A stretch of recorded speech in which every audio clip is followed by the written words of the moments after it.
Happy day of the Eat Turkey holiday.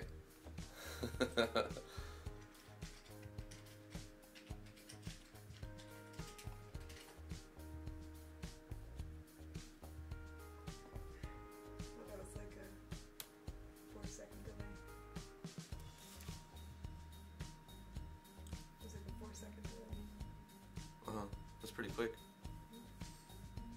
You may need to mute my stream on your computer because you're gonna hear me talking and then also hear me talking on my stream.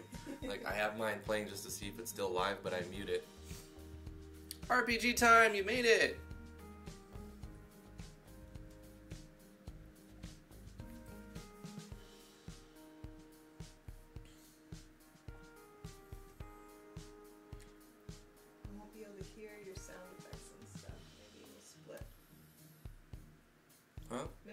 To your computer instead of mine.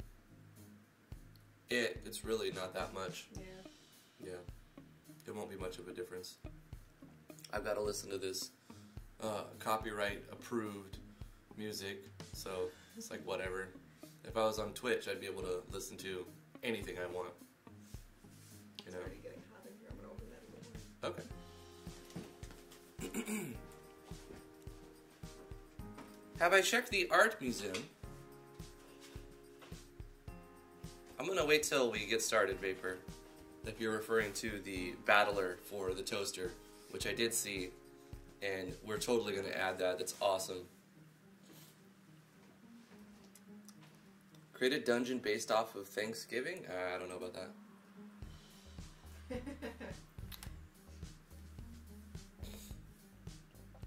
I'm gonna continue my normal workflow and answering questions about general RPG Maker MVUs like I do pretty much every day. Nothing special about this live stream. It's going to be the same thing pretty much, except for it's on a national holiday. And I'll be here. And T's here with us! Yay! Can you guys hear T? Say something. Something. Ah, something. She's working on her project. She got the day off, so she's going to be working on her project today. While we are all working on ours. RPG Time says, yay, T. You need the players to have a Thanksgiving dinner, really. I hear there's something. Sweet. Okay, well, let's get started anyway. I'm going to turn up just a bit so I can hear the music. So if it's really weird, I can switch it. It should be kind of low anyway. Anyway.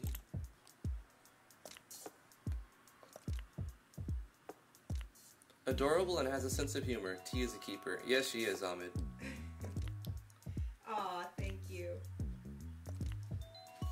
Alright, let's get OBS over here. Turn off this, and turn off this. Oh, and remove this. How's it going, everybody? I'm Drifty from Driftwood Gaming. Thank you for joining us. Hello. T is with us today. I'm going to be working on my project over there. She's working right there. And let's see. Memes. Let's go to the art museum. Damian Floyd dropping a super chat right off the beginning. $10 million super chat. Thank you, Damian. You don't have to do that, bro. Thanks, Damian. Glad to finally catch one of these live since my work schedule causes me to not be able to catch them during the week. Yeah, that's a shame, man. You work so much. It's crazy. T used to work in a factory too. And so she knows the hours that you're dealing with. It's crazy. But thank you so much. I appreciate that, man. Art museum. Let's find the art museum. Self-promo. Art museum. This is Vapor's artwork. Wow, check that out. Nice job, Jake. Some interesting looking stuff. We grabbed this battle toaster yesterday and we put it in the game. So what we're gonna do now is take the battler. This was the character sprite. We're gonna take the battler right now. Open the original. Save this file as toaster by Vapor. And we're going to put this in our IMG SV actors, because that's where the battlers need to go. And then we're going to take the face set as well. Open original, save image as, IMG, faces, toaster, by vapor.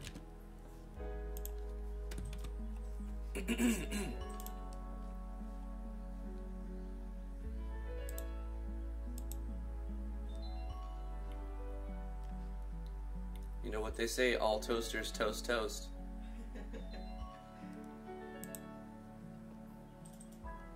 Let's give this one a broccoli because, man, it deserves it. Some hearts and some broccoli. Good job, Vapor0907. Thank you so much for the contributions. Making the artwork looks very nice. We're going to add it to the project. RPG Time says, so I'm currently making an attempt at creating a horror game and have no clue what I'm doing. Any suggestions where a good place to learn how to make a horror would be? You know, that's really not my favorite genre, and I'm not really sure. I think, I don't know, probably play a bunch of horror RPGs and draw upon them as inspiration. Look on Steam for like, there's probably a ton, there's probably 100 different horror RPG Maker games. There's a lot of good ones. I don't like the genre, and there's still some that I like, so that's saying a lot, really. It's like, I don't like this genre, but this game was good, you know, so there's a lot of good ones. I would say the best place to start would be to look at other games and draw inspiration from those games. See what they did that you liked in those games, and this will apply to all genres, not just horror. See what the games did, and if you like that system, try to figure out how they did that system. Play it not from a player's perspective, but from a game dev's perspective. When you see features, try to think about, you know, stop for a minute and be like, how did they make that happen? I bet they used a switch and a parallel process to do this. And then as you play throughout the game, you know, keep your dev mentality while you're playing the game, and then you can kind of get ideas for what to put in your game. I'm not saying steal the ideas, but you know what I mean. Take the ideas and make your own version of that.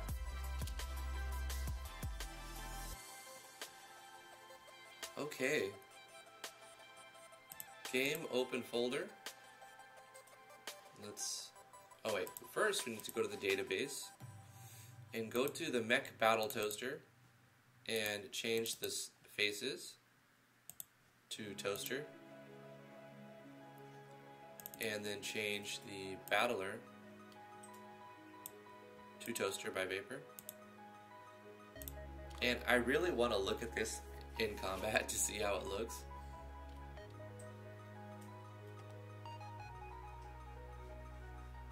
But okay. We're going to continue to expand our tutorial zone. So we'll need more dialogue for certain NPCs.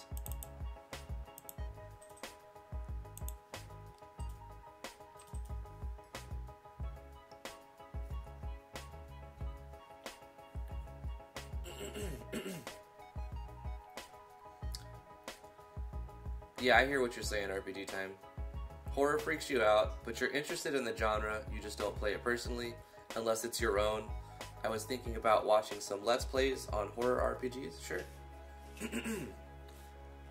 It's kind of strange that you want to make a horror RPG, but you're not into the genre too much. You know what you could do, though? Whether the genre's horror or not, look at some puzzles. You know, look into making puzzles, which I also need to start doing. So maybe pretty soon we'll work on some puzzles. You want your puzzles to be not immediately evident, like you want the player to go, huh, what am I supposed to do here? But then quickly figure it out. So you have to find a balance of being complicated, but not overly complicated, like simple puzzles, really.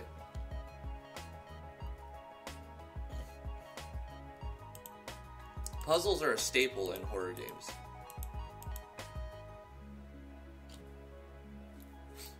Puzzles are hard. Yeah, they can get lots of layers of complexity. What am I doing? I want to test it to look at the battler sprite, to be honest, so we can do some beta testing.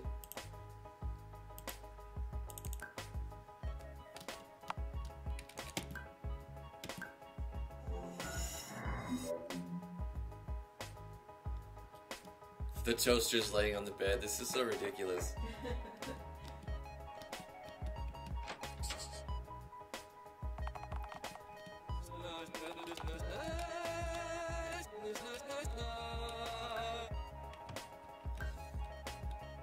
The face sprite looks really good. Got our little tutorial auto run.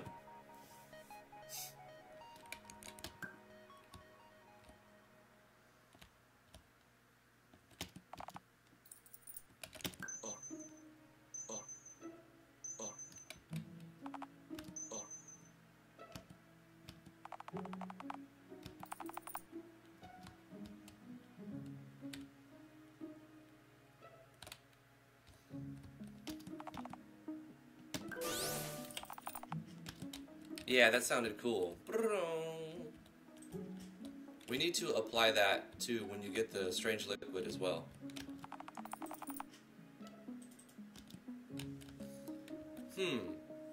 We should put Iguman right here on the wall. Wait, hear me out. Because if we do it this way, it'll look like he's a drawing, kind of.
Deadpool will have a Christmas movie, no joke, says Chaos Theory.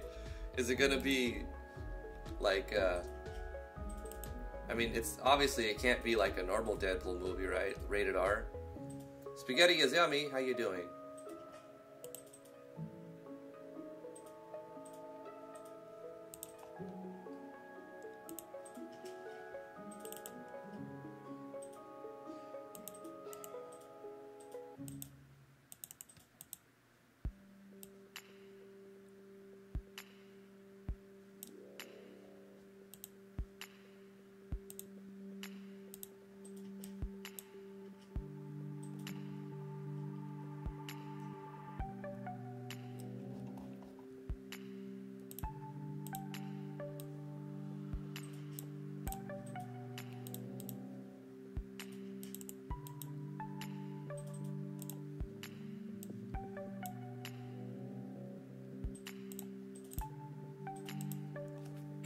There we go. We'll add the ukulele sound effect and the get item animation whenever we find an item.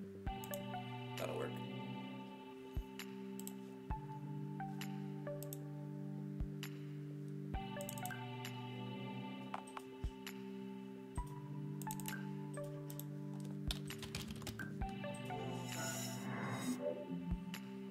Epic Mighty Ina Cloud.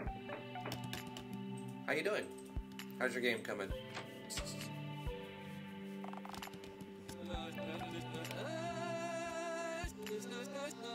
Snow, snow, snow. No, that's what I call foul play. Got him. Got-y. Okay, let's see the animation. Dang it.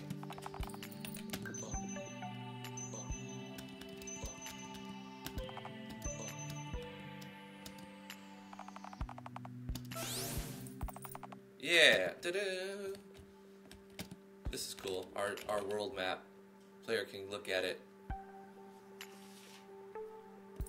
We'll have to update this as we update the world map more and more. That's fine.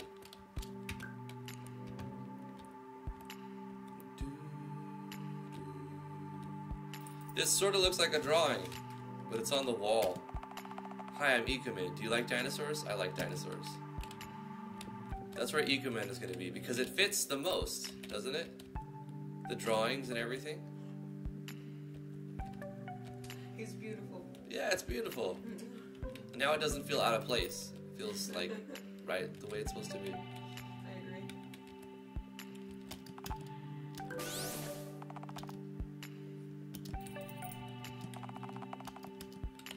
This is more information about the game. We could put somebody, let's see. We need somebody like right here at a desk. I don't want to overcrowd it, so we'll put one NPC here. And maybe one NPC here. If it doesn't look really weird.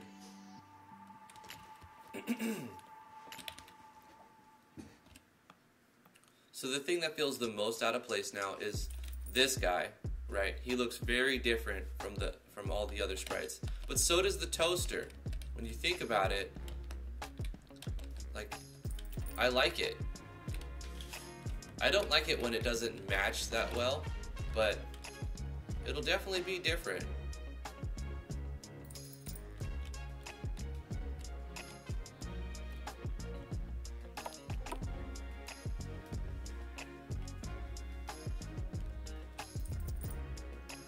And if the player wants to be a mech battle toaster, they're going to be a mech battle toaster.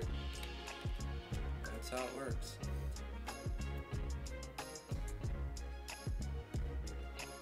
Schools are a trope in RPGs? Yep. So is what one of the NPCs says.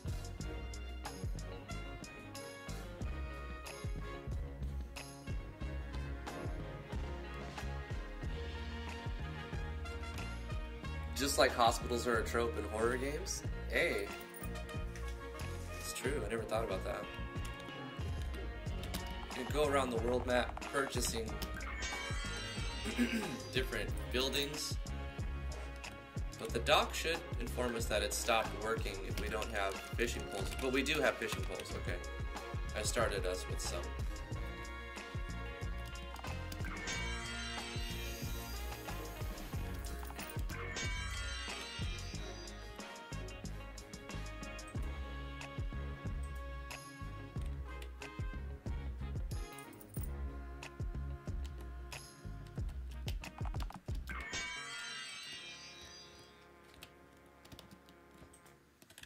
So we need to design this town right here. This little town where we can build the boat. Maybe we'll do that.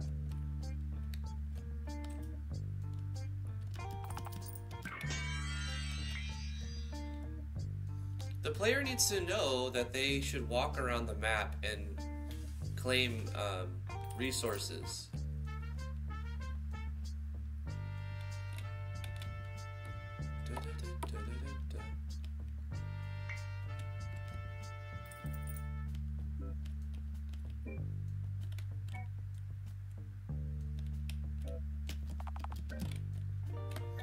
Okay. We'll make an NPC over here. New NPC.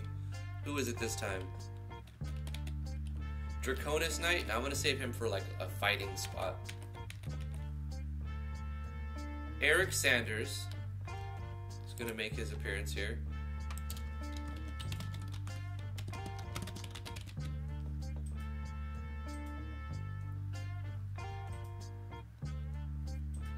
Charzanico, how you doing?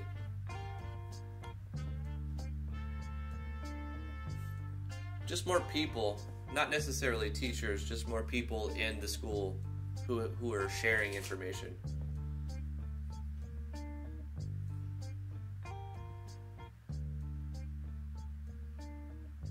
Any chances to add a mimic fight? Sometimes enemies lurk in chests reference. Well, I won't need to add a mimic fight because all of the chests are guarded by enemies. There's no random encounters, So I talk about that somewhere right here in the bookshelf info. If they check the bookshelves, there's no random encounters, but all the treasure chests inside of the randomly generated dungeon maps are guarded by enemies. Opening the chests will start the battles. So I am covering that base, and then I talk more about that system and how you can lose, but it doesn't game over the character, and then where they can go to restore their HP. What I'm going to have this character say is about going around the world map claiming resource spots. Name, Eric Sanders. As you travel across the world map, you'll see several locations that are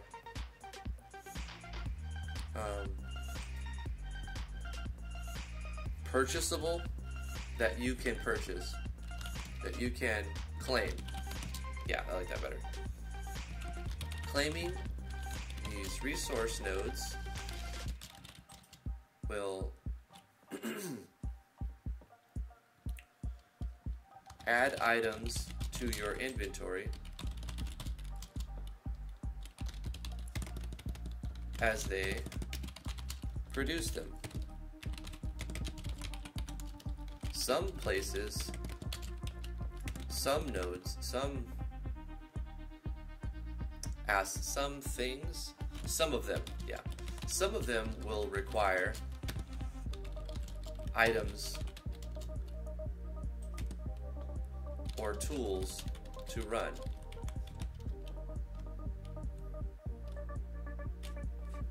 That's a good little mouthful right there. He can say one more thing, but I want to keep him short and sweet. So that's what he'll say. Now the player knows about that. Yeah. Okay. Should we add a couple people here too? Let's see, what can we add here? Erwing Tingson. He's going to be here.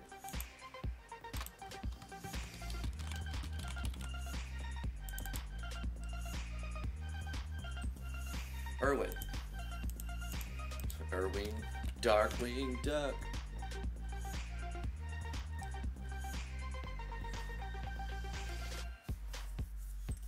Add a note, for example, you need an axe to harvest lumber. That's a good idea. Let's do that. For example, door example.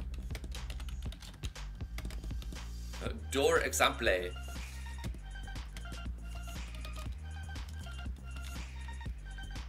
You'd need an axe, or actually it's a saw that I'm using. You'd need a fishing pole to catch fish, but that's not necessarily true. You can get a net and catch them that way. You'd need a saw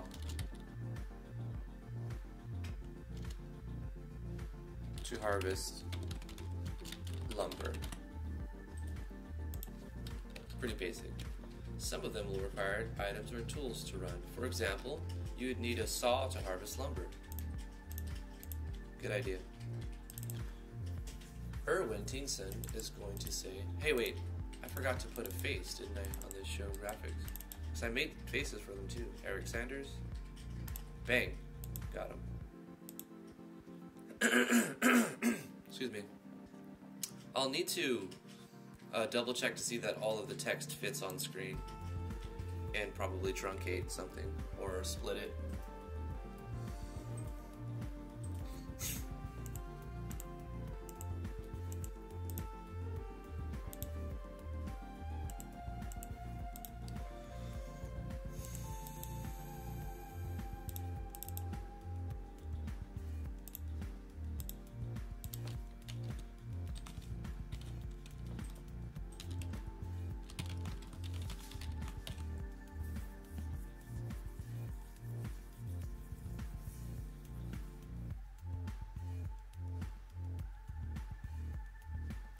What did I miss? Chaos Theory saying something? Asking about Terex lighting codes. Oh yeah, I've gone over the Terex lighting stuff. I just went and found the stream that you did it. Oh, you posted it. You'd have to copy paste that name The search bar. and then search. But there's a lot that sound like that. Yeah. Definitely directly search for that. Yeah, directly search for Verbatim. that verbatim.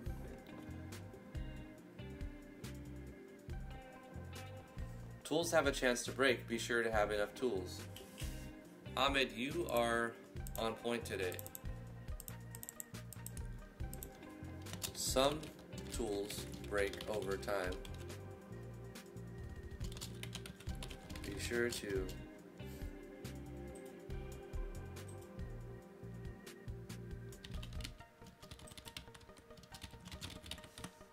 to keep tools in stock. Nice. We'll probably split that up into 2 show text if it doesn't fit. Alright.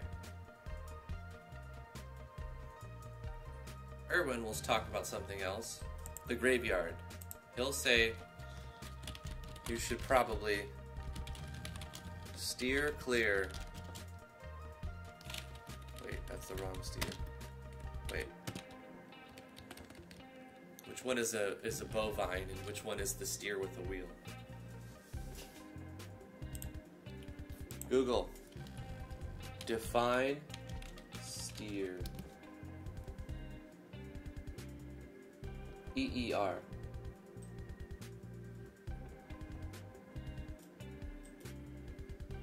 Yeah. So I spelled it right. RPG time. You're gonna play all 6 million of the games you bought with the Steam sale. Good luck, man. There's some good ones. If you're looking for a classic RPG Maker game to play, Last Dream. That one's really good.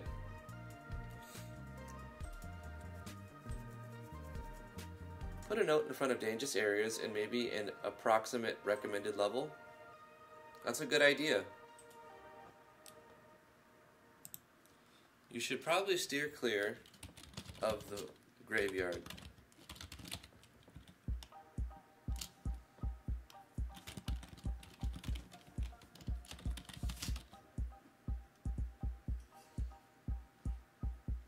Well, the thing about the graveyard is it really doesn't have any battles at all right now, and it's not even fully linked correctly. It's mostly linked correctly, but some of the teleports will take you into the middle of the ocean.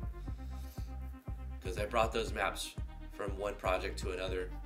They are made by Cry's History. Thank you again, Cry's History, for making the maps. They're really good. But I plan to have encounters. How would I do my own random encounter system so that I can control more?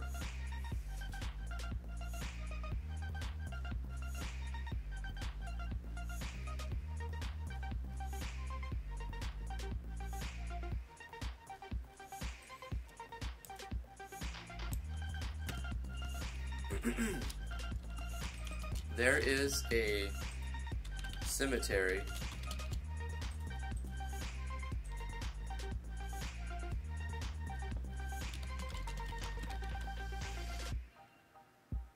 in the northeast part of this island. Islandbud of this island.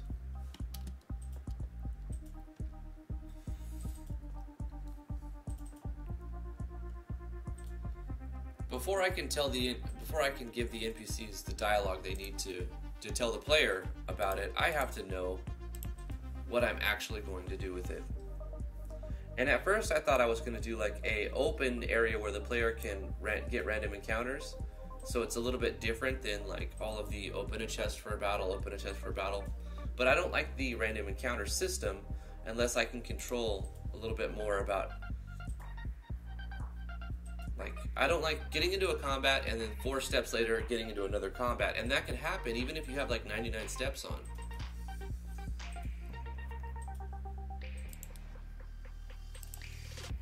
So if I have a player tracker, which I do,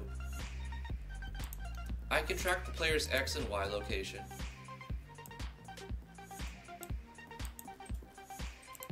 And I can make conditional statements based off of that.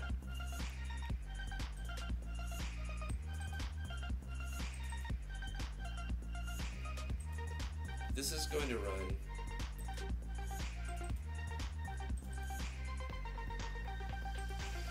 oh, I know. Okay. Isn't there a plugin that lets you call a common event when you step on a region? Didn't Yanfly make a plugin that lets you call a common event when the player steps on a region? Like damage tiles for your own damage.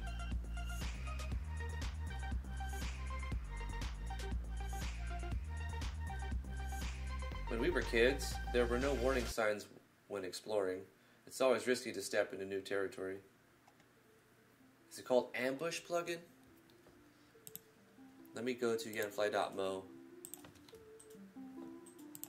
But it was region events. It might be region events. You could do it with just your location tracker too. You don't need a plugin.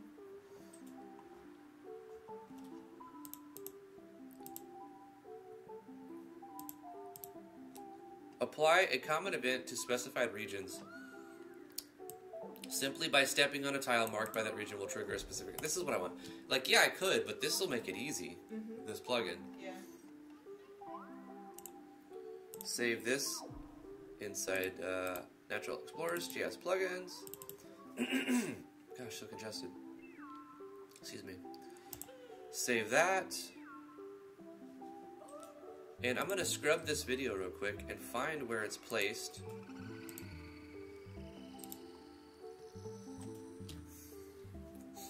Under the equipped core, under base troop events, towards the bottom.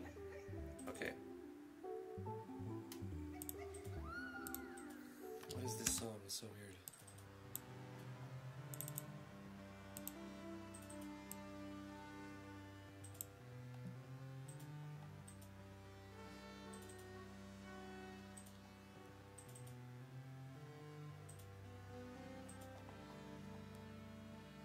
Region events.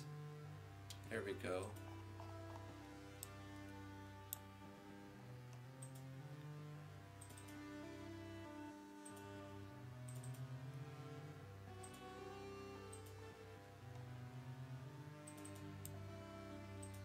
Map note tag region X event Y. This will override the default settings marked. We could just use the settings.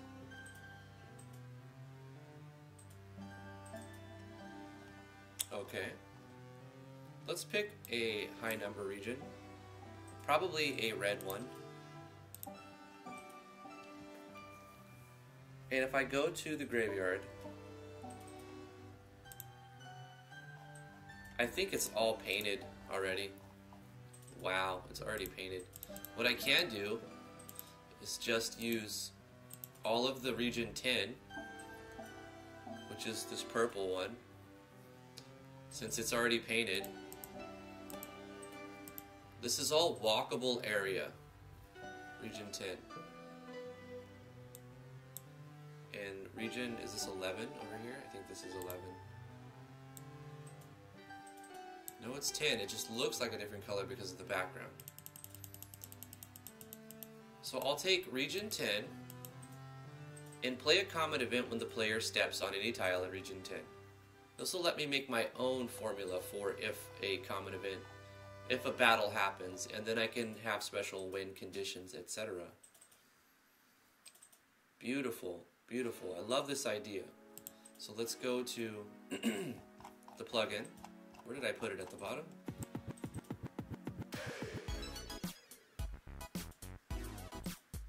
Under here.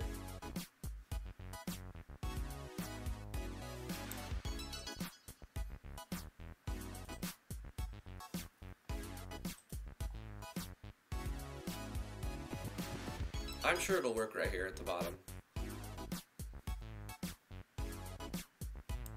I'll move it if it doesn't, right?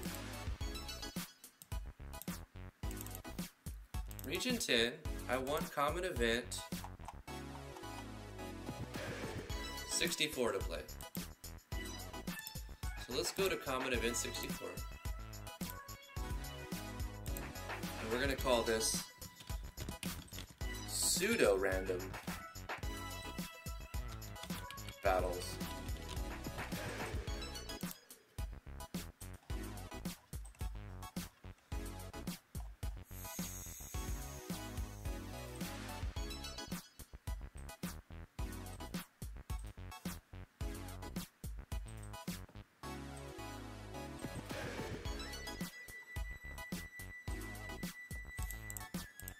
And how we'll handle the chance to encounter something is we're going to call this common event when the player steps on this region, but it is going to control a variable.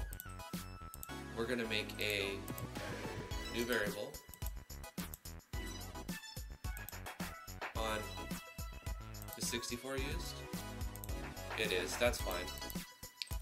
We'll make it 81, and we'll call this pseudo random battles variable. And we're going to set it to, or no, maybe we should add up to a certain value and then, yeah, let's add a random number between 1 and the less range we put in here, the more control we're going to have over it. Let's say 1 to 4, 1 to 5. I'm gonna add 1 to 5.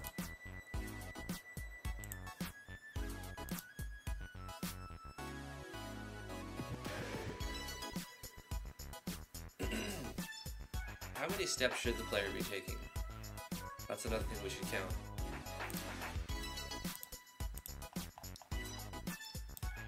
Let's zoom in a little bit. And the player will start like over here.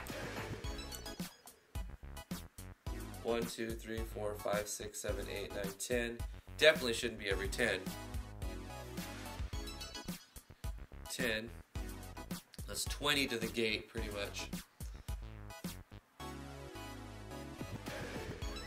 Let's say we want it to be every 30, approximately every, I don't know, let's be very lenient. 40, 50 steps. But not the way that the game counts them. And not exact either.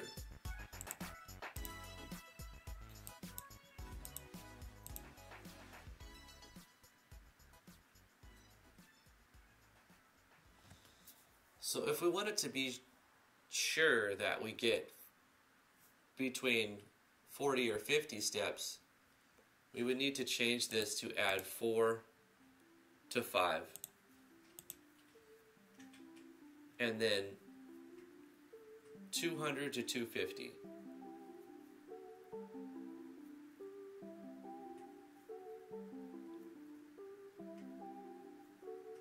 So 200. Control a variable. No, conditional branch. If the variable pseudo-random battles is greater than or equal to 200,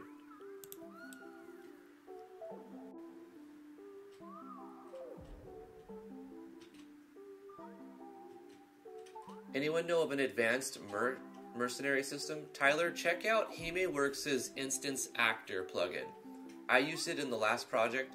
You have to do a few things to make it compatible, like you can't use every plugin, you know, with it. So if you're not already using a ton of plugins, the wind picked up, you can try that out. It's Jaime Works' Instance Actors. Check that out. The Soup says, I have a question. I made an event for a little cutscene, but even the event is finished. Even TE event is finished every time I enter in the map. Autolift the event its start. I don't know why. I've already used auto control AB. Okay, so you don't speak English. That's fine. Let me try to decipher what you're saying.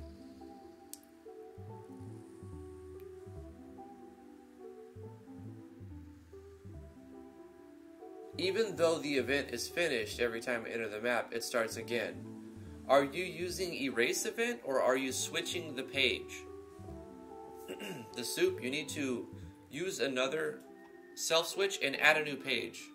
Let me finish this last little idea and then we'll start a battle in there, okay? But say, darn it.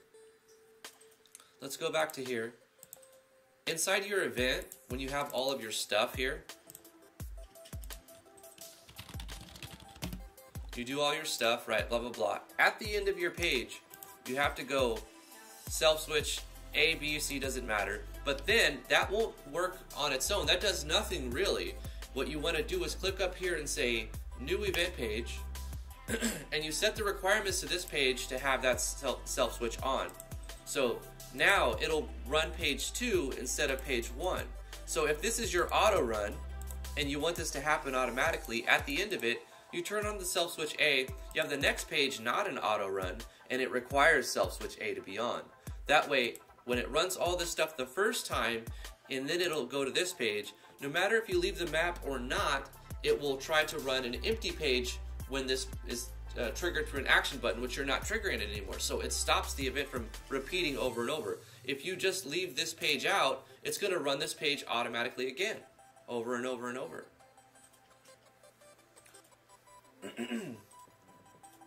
Did that solve your problem? I'm not sure if that's what. If you want it to run every time, you don't use a self switch. You go like this. You go erase event like this. And it doesn't actually erase the event forever. It erases the event until you leave the map and you come back. So say you want this stuff to auto run every time you enter, like you're setting the music effects or you're tinting the screen, and you want this to keep happening, then you would do the stuff, add an erase event with auto run. So it'll happen, and then at the end of it, it gets rid of it until you leave the map and come back, and then it starts it again. But if you don't want that, you don't use erase event, you do self switch,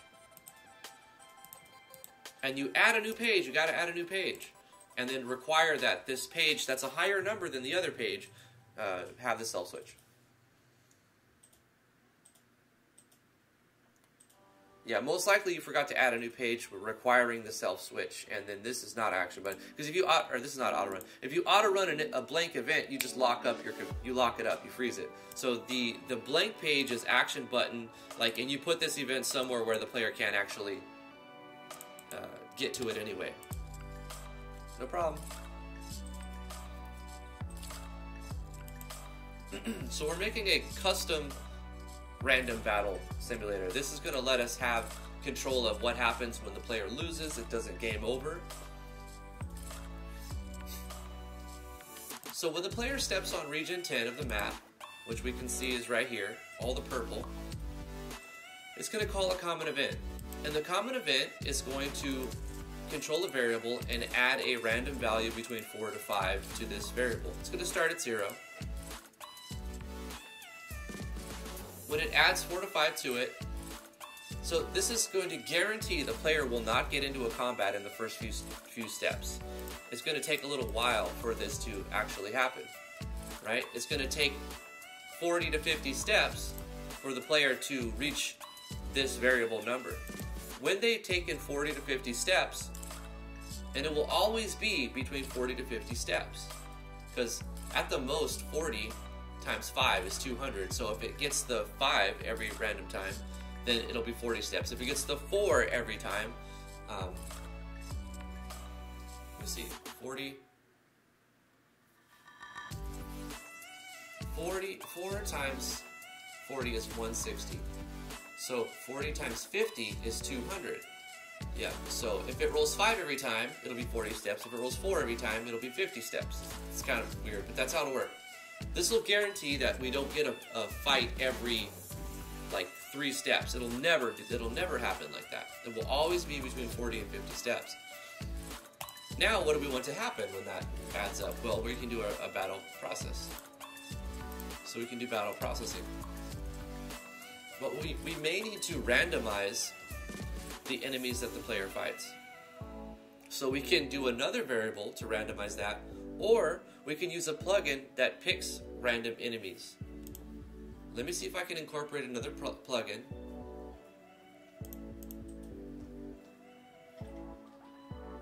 Maybe I don't need to, because it shouldn't be that hard. There is another plugin I know that works. You make a new troop battle and you put a note tag in that troop, and it'll draw from whatever enemies you've created. It'll randomly populate the list. But we can specify what actually happens.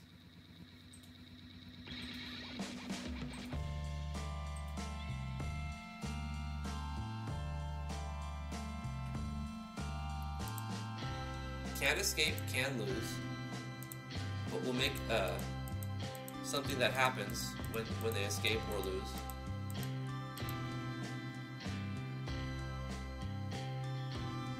Maybe make a message or add. Maybe add a message when the variable is close to 200. You feel you're being watched. If it's a show text, that would be intrusive. But if it was a gap window, I don't know, because the gap window is automatically going to be popping up a lot already, because you're getting, oh, you just got fish, your dock's harvested fish, your mine's got a diamond, you harvested some granite from your quarry. Like, that's going to be popping up the whole time. So another thing on the gap window, that's a good idea, but I don't think I need to do that in this instance. It would be easy to do that. You would just do another check. If the pseudo-random battles is greater than or equal to, like, say 150, then you would say that. Icon pop up over the character? Wouldn't that stop the character from moving, though? And be frustrating? And at that point, what would the player be able to do about it anyway? You know what I'm saying? It would just slow. That's called padding. I would just... If it didn't slow the character down, it would be a good little extra thing for polish. But polish can quickly become padding if it slows the player down for no good reason.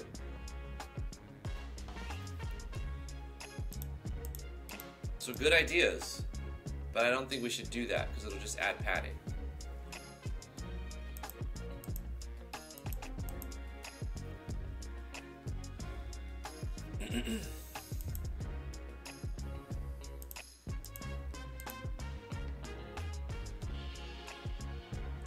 Okay, let's roll a random number here to determine what we actually get into a combat with. Let's control variable, and let's set a new, this is the pseudo RNG enemy picker. Pseudo random number generator enemy picker.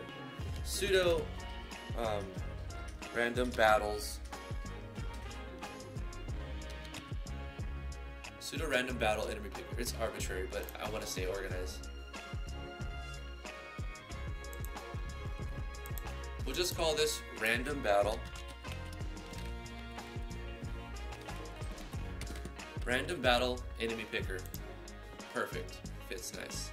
Set it to a random value between 1 and, I don't know, let's say 100 for now.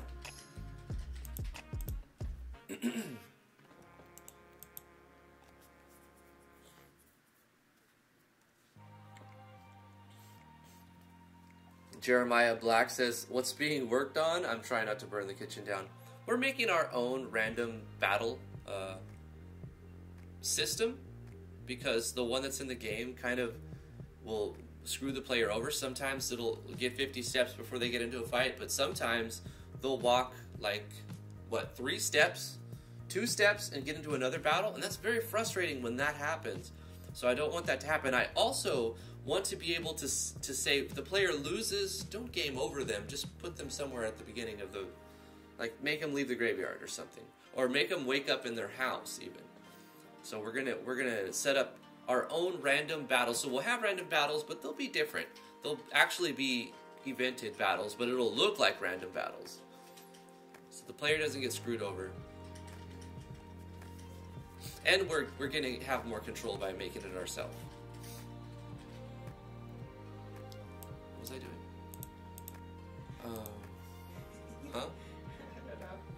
What were you doing? I don't know. Is that what you were laughing at? No. Oh, because I thought you were laughing at something else over there. What's going on? Discord. Talking to Toasty. Cool.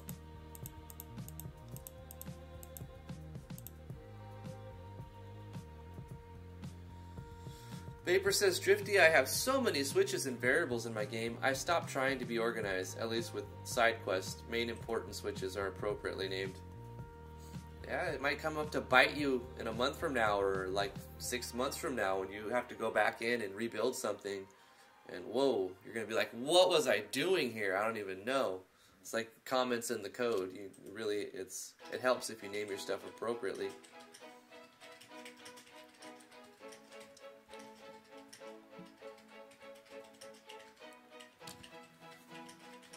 Instead of an icon, it could show a picture with something like Ahmed Faleh said.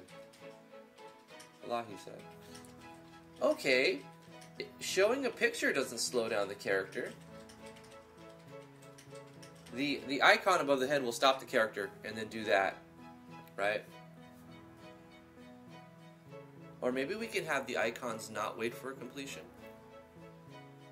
But how is that going to help the player? Like, what difference is it going to make? Gap window will work for it, but the thing about the gap window is, like I said, it's got already going to be highly populated, showing the stuff that your character's harvesting. I could do either the icon balloon, maybe if there's a way to not. I think there's a way to not show make the weight, right? Show balloon icon. Yeah, just take off wait for completion. So that could work too, or showing a picture could also work. But how is that going to actually help? I mean, just for the sake of showing how to do it, we can do that.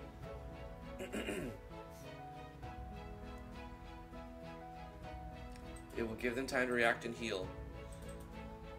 You guys are right. Prepare for the battle because you know they're about to. You guys are right. Let's do that. Because the player will press escape and use potions or skills if they're like already damaged. That's a great idea. That's a great idea. Okay. Conditional branch. If the variable random enemy battles is getting close, is greater than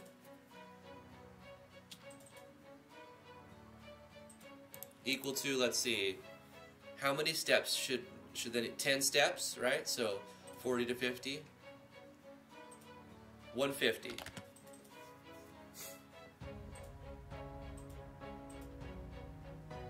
If they're greater than 150, but less than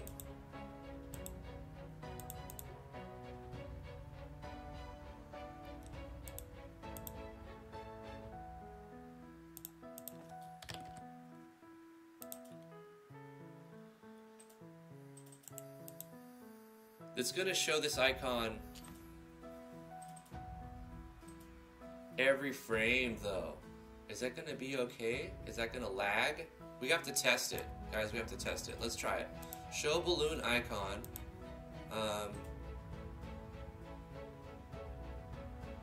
Exclamation on the player.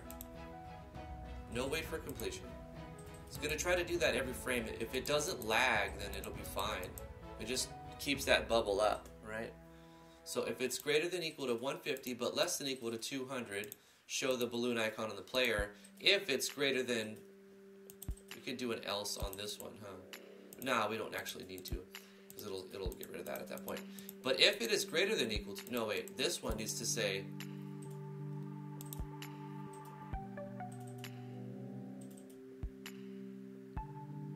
that's fine, because we're going to reset it.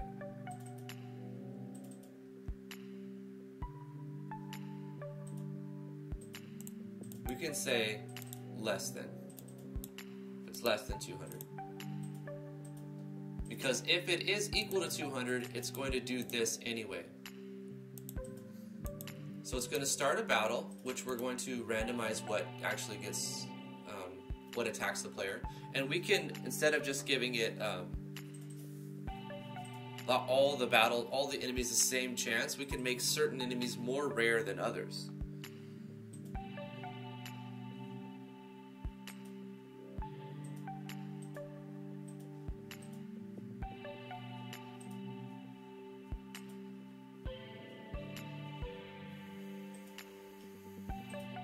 So you guys are saying, impose a penalty when you die.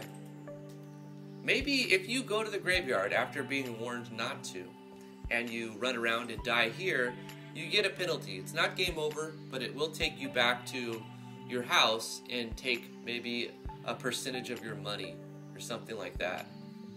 Cry's History, how you doing? Thanks for coming to the live stream.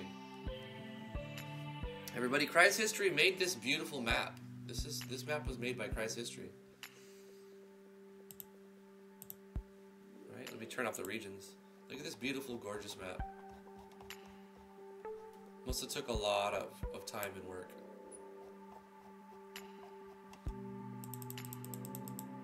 Look at that. Fantastic. Fantastic.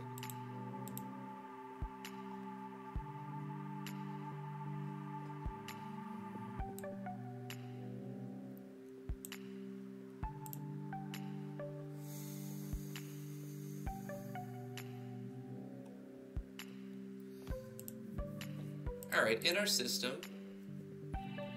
we'll make a conditional branch here saying if... We'll start at with the hardest monster and do else cases for easier monsters, you think?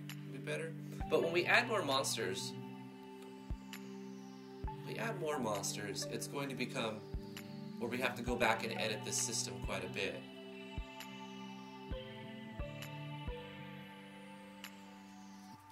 For now, I'm going to make everything have the same chance. And then when I finish the database, win-win-win. When I finish the monsters database, probably add like 30, 40 more monsters, and then probably like 10 more bosses. We can make them the higher levels less chance. Maybe we should do that now? I don't know. Anyway, we'll check this variable, random battle enemy picker. If it's greater than equal to, or if it's equal to, with else handlers. How many enemies do we have? We're going to give it all the same chance. Actually, how many troops do we have? 1, 2, 3, 4, 5, 6, 7, 8, 9, 10. Right? So we have 16 right now. Fighting 2 of these would be really, really hard. We're going to give equal chance for all of them now. Later on, when we have more, we'll give the harder creatures less of a chance to actually attack.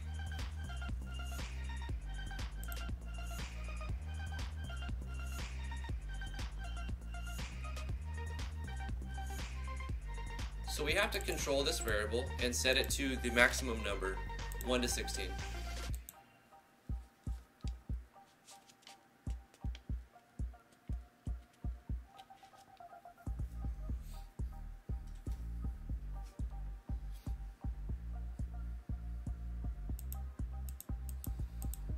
Alright, we're going to do it this way. If random battle enemy picker is 1, then we select... Oh, I know how to do this.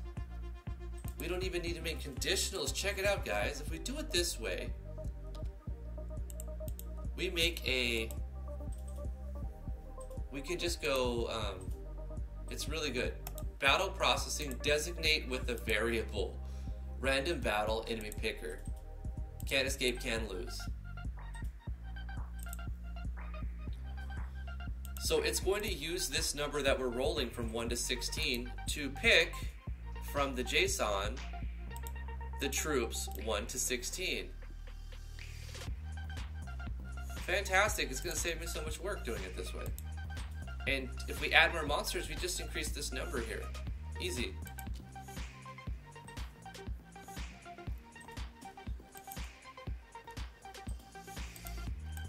So when we win, what happens? And when we escape, what happens? And when we lose, what happens? If we win, Maybe the player collects souls or something, right?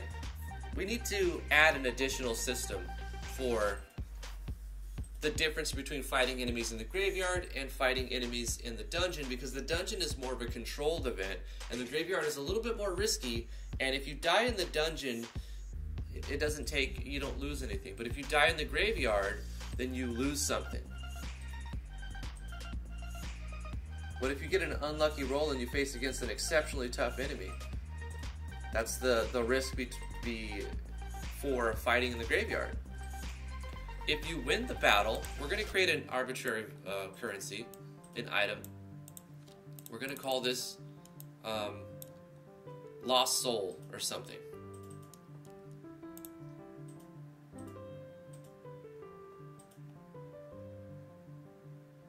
Do we need to A-sprite a new thing? I think we need to A-sprite a new icon. Let's do that real quick. Dead tokens.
No idea what this blobby thing is.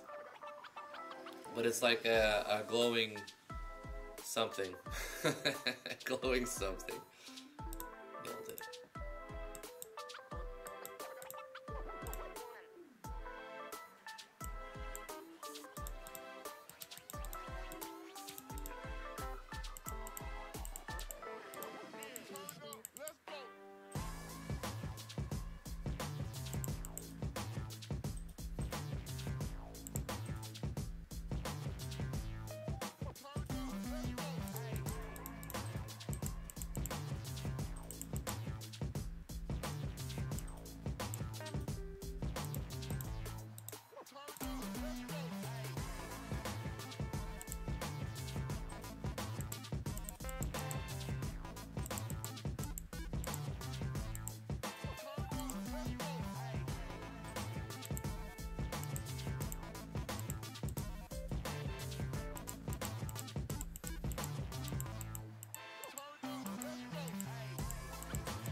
Arting takes so long, but it is a necessary evil. You have to do the artings.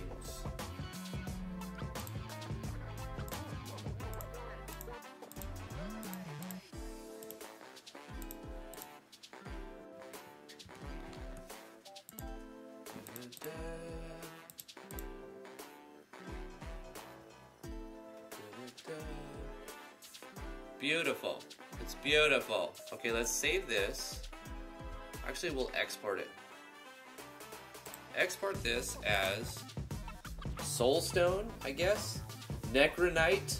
You know what, Ahmed? You've been on point all day. I'm going to use your name. We're going to call it Necronite.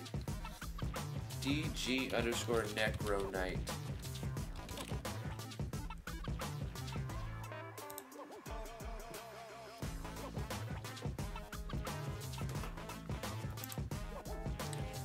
We need to go into Le Photo Jap, open up our RPG Maker game, IMG system, iconset.png, scroll to the bottom, put on our grid. We need to open up the A sprite we created.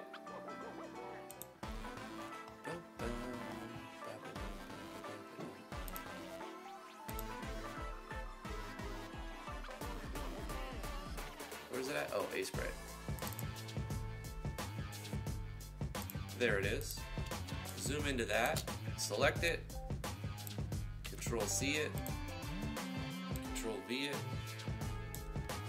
copy paste that, file save this, overriding the iconset.png. Yes, sir. Yes, ma'am. Okay. And now it doesn't show it here, but if we hit OK, save the game, and reload the database, it should. Boom. Necronite. This is a conglomerate. How do you spell conglomerate? Conglomerate. Okay, yeah, conglomerate. Copy this, close this. This is a conglomerate of condensed souls. Can obtain these by freeing lost souls in the graveyard. What these are used for, we don't know yet, but we're going to use something with them.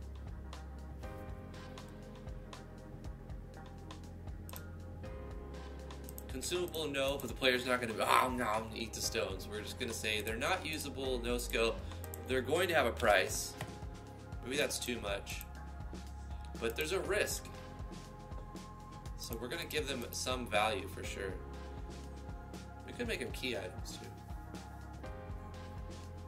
Or we can give them 0 price, but make them a currency at, like, say, this store.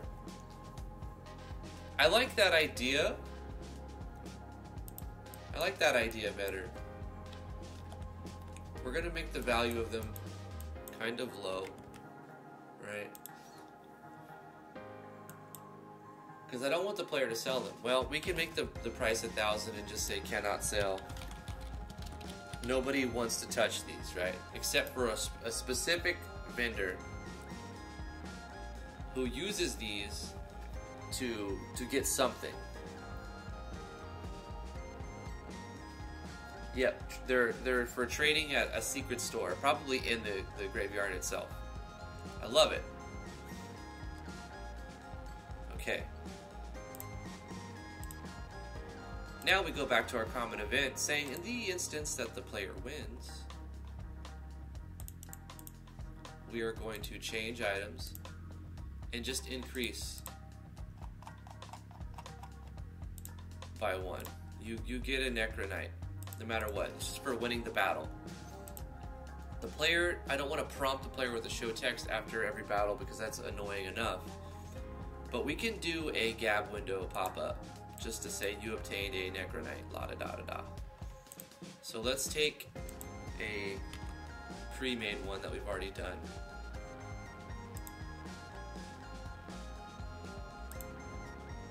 It's been recovered.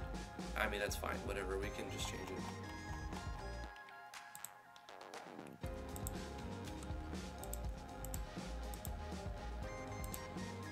Item icon, let's just select, oh yeah, item icon, what item number is it? It is a 70.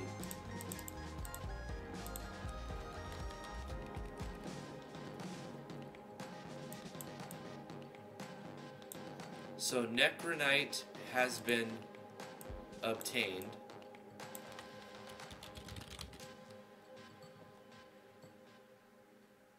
And we don't need to say you anything remaining here. It'll just say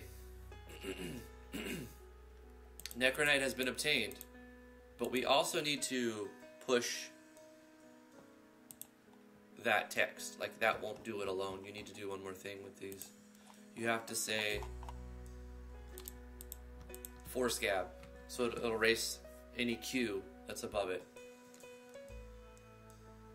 And we'll do a sound effect as well.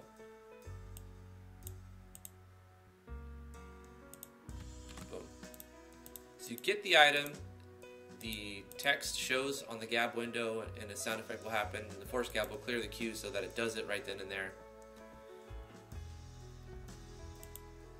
And it doesn't stop the player at all. It can keep moving. The witch can be the vendor, even if she is only interested in soul skulls. Yeah.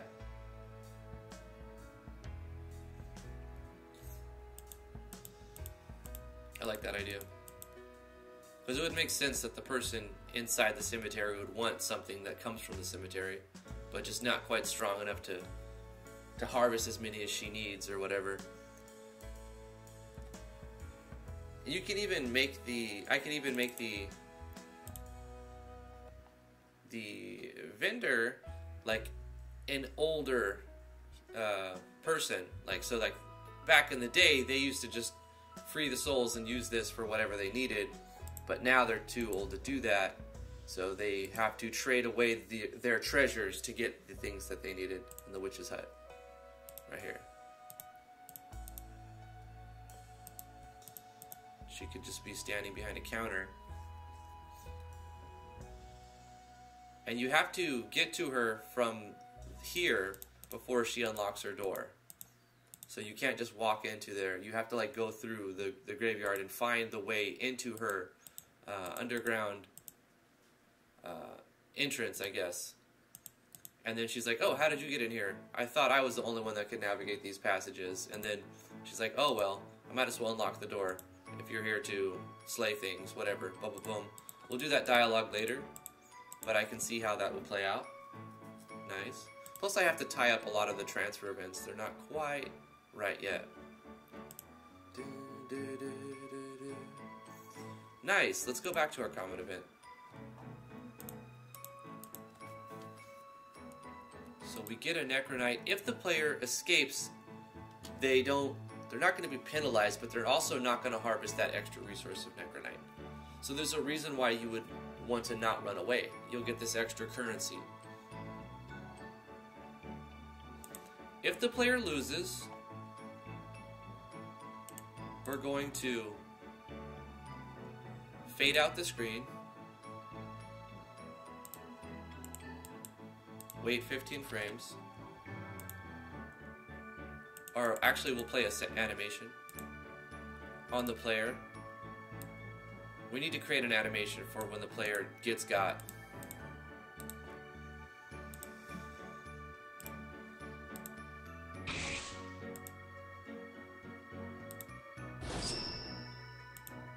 Something like that, but not defaulted. Player got. Player died. Player fell in combat. Let's change this to something else. Hatepool, get back to me, bro. Let me get those new animations. We can get you some promotions. And then hit ice can be changed.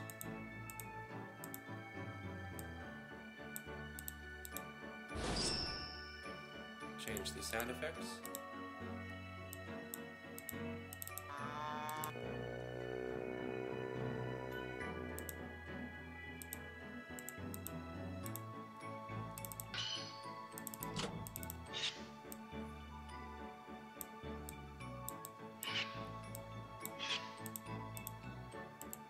Change the color to more red. Screen flash, definitely going to be more red.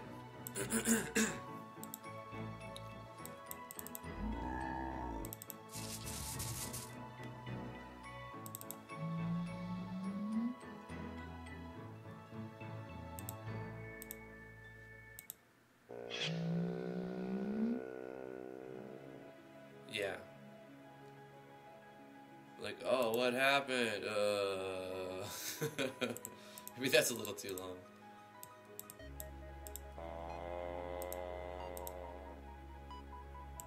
But it sounds too much like someone going, ah. I mean, that's what it was supposed to sound like, but I like, that's fine. More like a monster sound effect.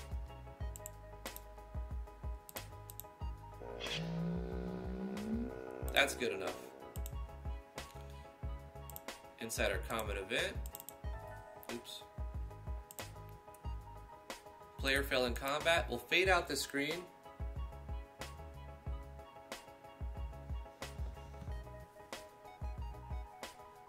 Be sure to activate a warp shortcut for ease of access to the witch's shop after they unlock it, yeah. The witch is standing outside. The hut is the last place you can visit, says Cry's history. I might put the witch inside the shop and make the player travel through the graveyard to unlock her, but once you reach her, she'll unlock her door and activate a warp point. So if you enter the graveyard, you can use it, and it takes you straight to anywhere in the graveyard. If you use it, since we're tracking what map the player's on, we can make sure that they can only use this item in the... Well, they could use the item anywhere, but it'll say the player is out of range if they're like in the world map. But if they're in the graveyard anywhere, it'll take you from there to her shop. I like that idea. I'm actually going to put a comment right here for now.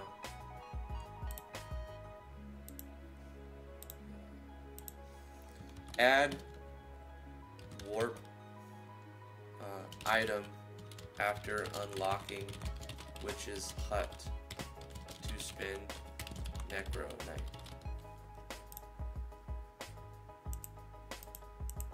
Also, I'm going to say memo, so I don't see this as what I'm doing here.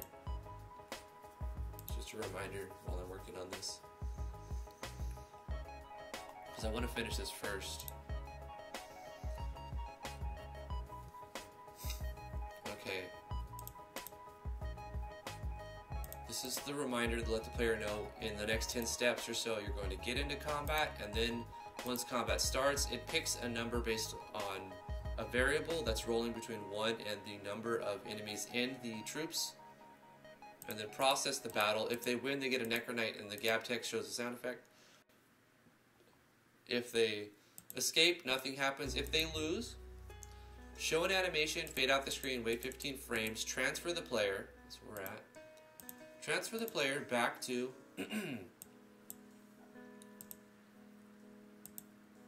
the player's house, right here.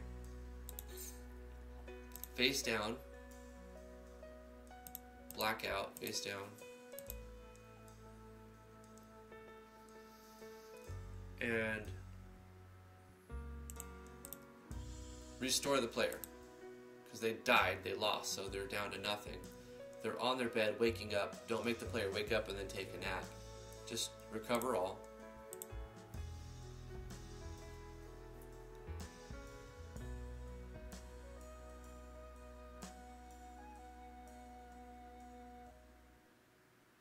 Yeah, Vapor. That's true.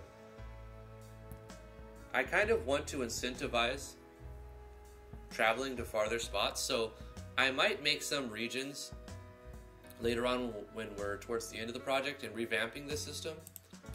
I'll make it so that on the back areas of the graveyard is where you'll fight the higher level enemies. Like, to fight the highest level enemies, you'd have to be like back here or something, or in this area. So that there's like 2 or 3 zones. You'd have to travel up to here and walk around here to like fight the higher level ones, and maybe beating the higher level ones will give you more rewards as well. And maybe like another zone over here is a special type of creature that you can fight. And it would be easy to do because all I got to do is change the region using the plugin.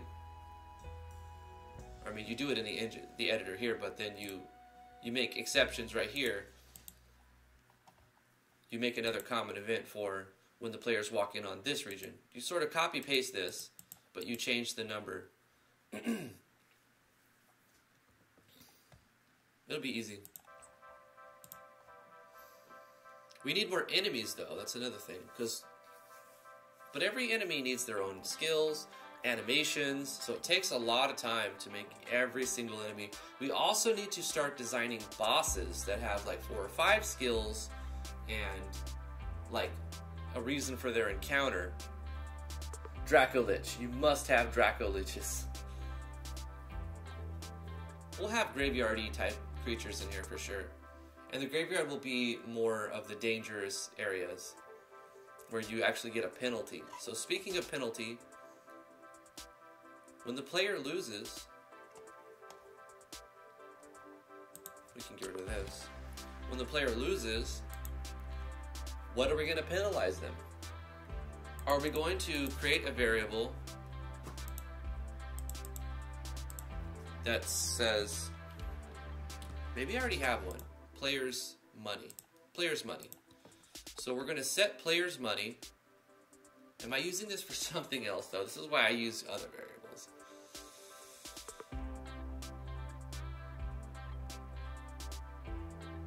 It will be reset when it's needed. I've gone with the convention. So if it is used, it's reset before it's called upon again, so I can reuse this. This is fine.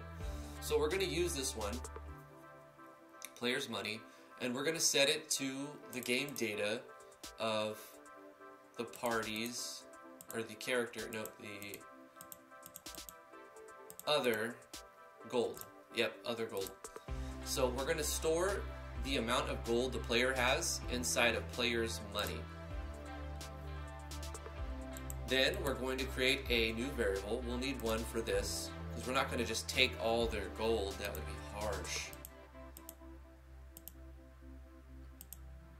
We'll put it next to here, and we'll call it gold death penalty. Death penalty minus gold.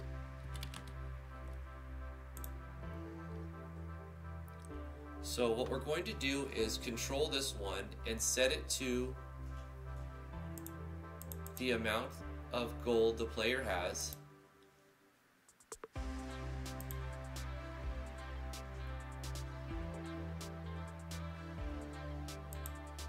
We could just use game data here as well.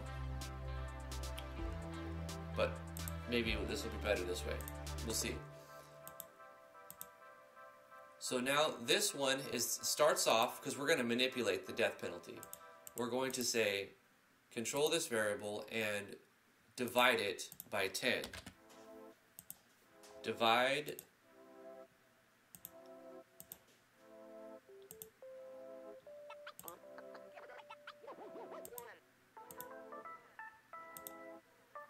death penalty gold by 10.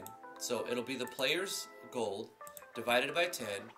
And then now this we can subtract from the player's money.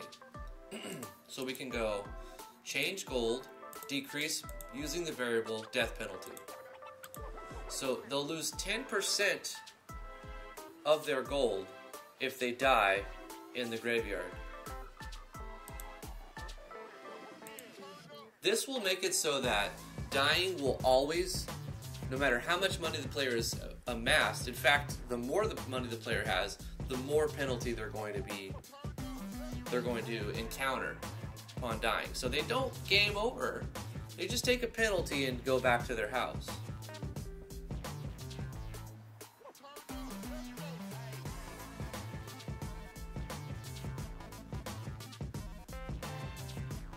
And then, at the end, recover the player. They pay for their recovery. The player needs to know this, too. So we're going to show text. We'll use a dim middle for this. And we'll say, you've been discovered by the wandering witch in the cemetery. She's taken you back to your house, but also charged you 10% of your current wealth. Gold. We'll just say gold. 10% of your current gold.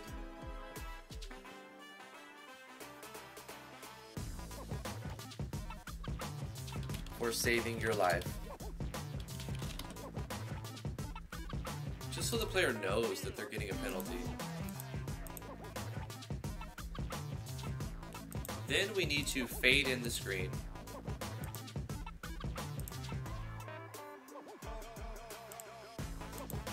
And give a small wait. And play the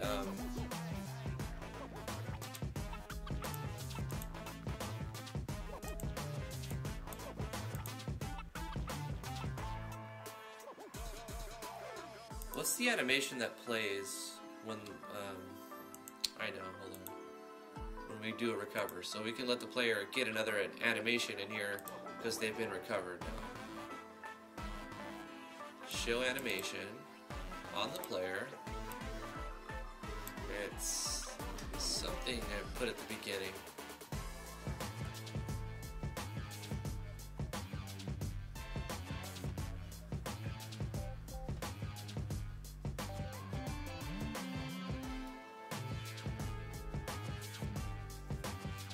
First aid, was it that? Eat food, starve to death, sounds.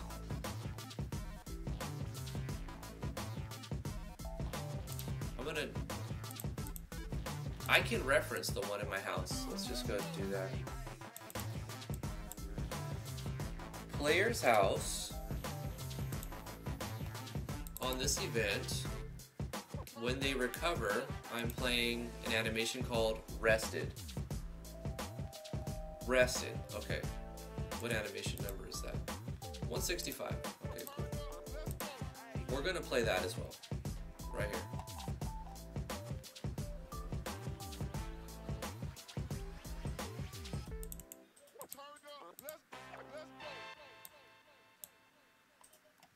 Rested, perfect. Says you. ISP says you cannot stream. This wasn't YouTube this time. It's the ISP.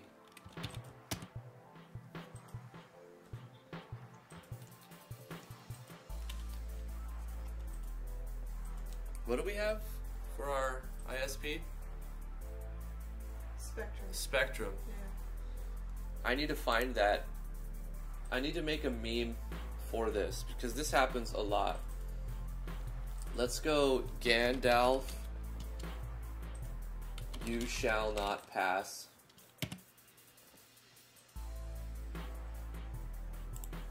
Here we go. This is great. I'm going to copy this image, go into Photoshop, new,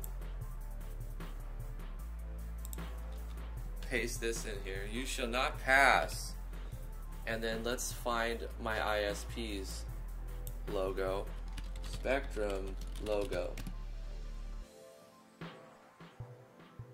Beautiful. Let's go ahead and copy this image, delete this background layer, create a new one, paste this here.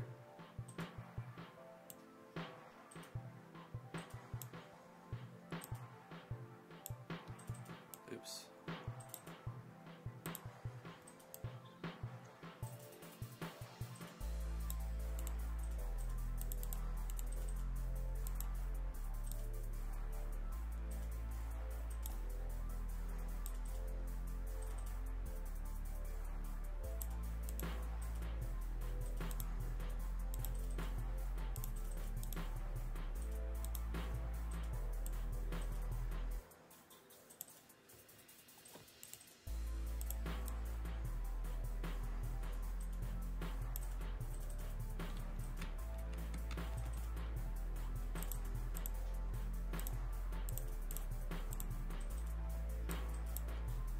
Cancel. Okay.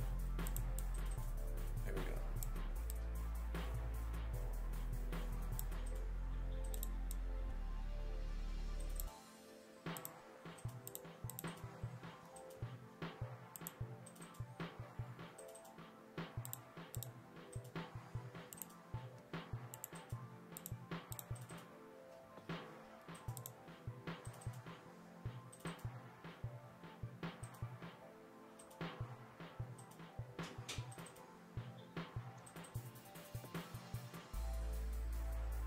Oh, I know a better one. I know a better one. Where's the one? Oh, it's up again. It's up. Sorry, guys. It's working. Oh my god.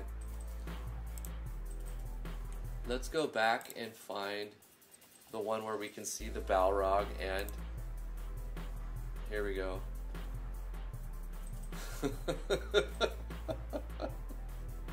Wait. Copy image, file new.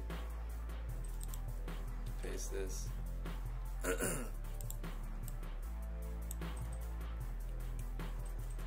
This is funny how like these companies will take images from a movie and then like put their logo on them and they're like, this is our image. No, you got this from a movie. This is not even your image.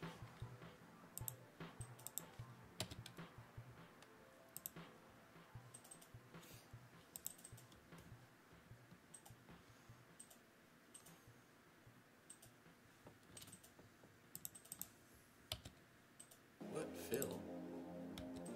No, delete. Delete layer. Yo.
Oh, I know it. Okay, I got it.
This is real life, bro.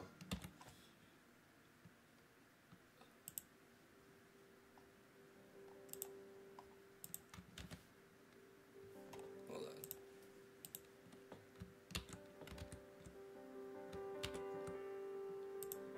I guess I have to save it. Hold up. Oh, because I'm highlighting something. Dang it.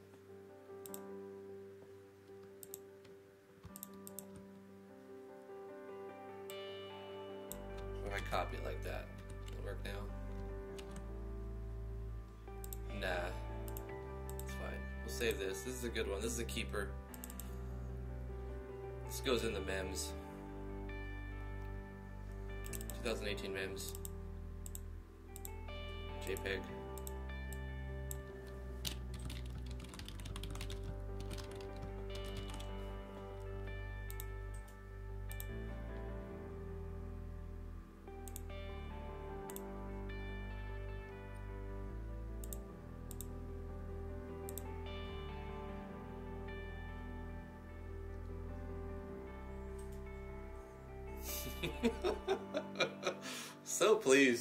So pleased with it.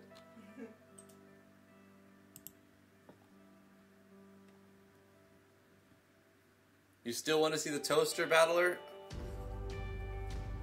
Thou shalt not move through. Well, at least it's working now. Alright, let's get back to work.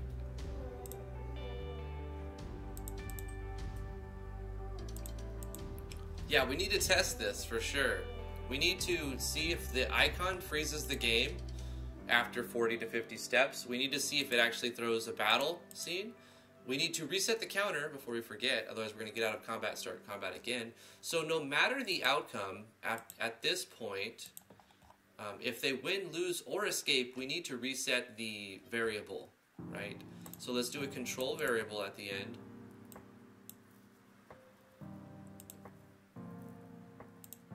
And set this, the battles, back to 0, set to 0. So it restarts the counter again. And then if they escape, we have to reset it back to 0. If they die, we also need to reset the variable back to 0.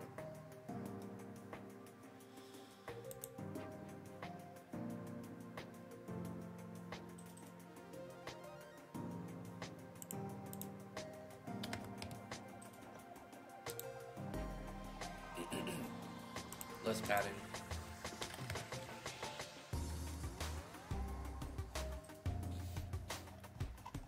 We also needed to see if it's taking the right amount of gold from us. Okay, we got to do some beta testing real quick. Charzanico, we started at noon today, and we're also going to start at noon tomorrow for the sake of being able to sleep in on our days off. Still gonna stream, but we're just starting 2 hours later today and tomorrow. So noon to 2 or 3 Eastern Standard Time, probably just 2. I kind of want to stream some Path of Exile. That would be something I want to do after the game dev stream, but I don't know. I might do that on Twitch if I do that.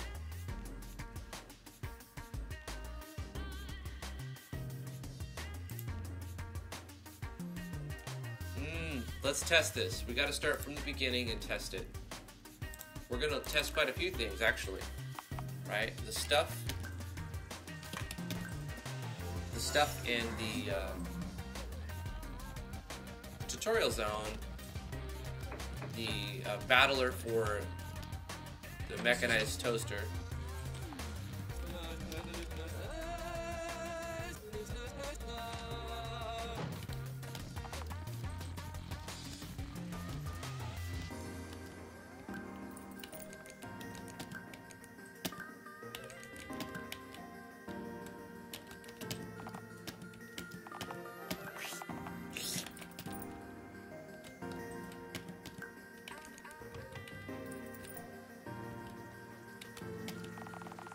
Oh, we can let Erwin Tinkson let us know about the penalty for dying now, right? I'm not going to restart the test, but we'll update his before I forget.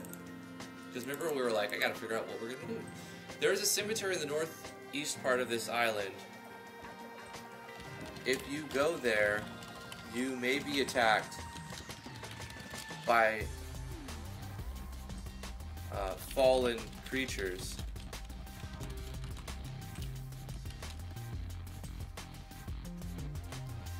You may be attacked by fallen creatures of various strengths. Various strength. Of various levels. Of varying... by fallen creatures of all levels and types. So it's like the Velt, right? And for those of you who know Final Fantasy VI, like you can get into all the battles there.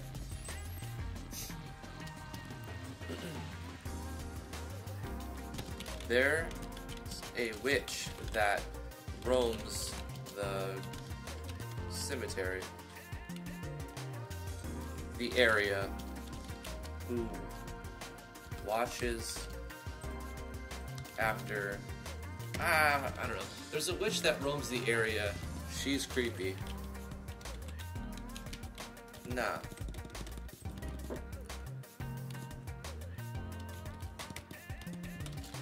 She may have some interesting things for sale, but she only accepts a certain type of payment.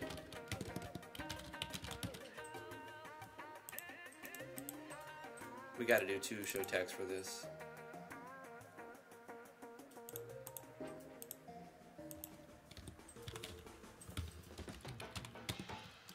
Erwin Tinkson. Slaying creatures in the cemetery. I call it graveyard, right? In the graveyard. May need to go through here and follow a convention. Slaying creatures in the graveyard will yield you item icon. What do we call it? Or what number do we use? 70? Gotta check this real quick. Change item. 70, that's right. 70. Will yield you Necronite. This is the only thing that the witch will accept for payment. But be careful. But beware. Falling in battle while inside the graveyard, while in the graveyard, will result in a 10% loss of your current gold. Like, I want the player to know that this is a thing.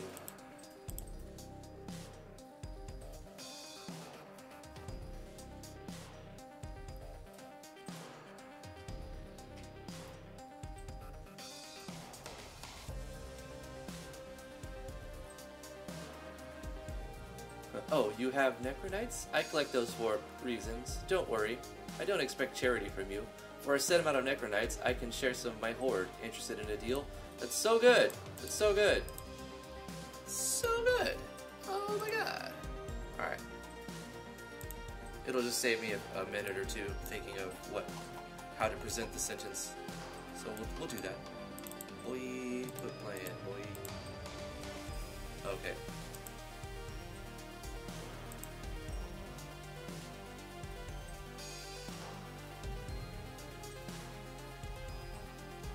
There's already this event set up that I didn't set up.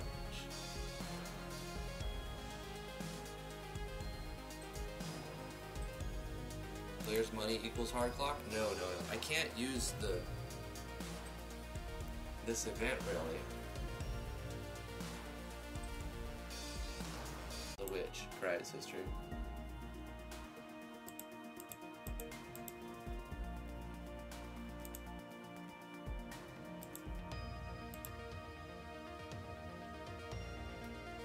Not interested in talking hatless.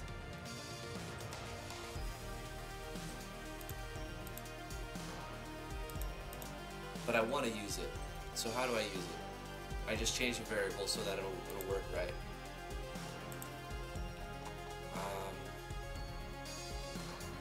You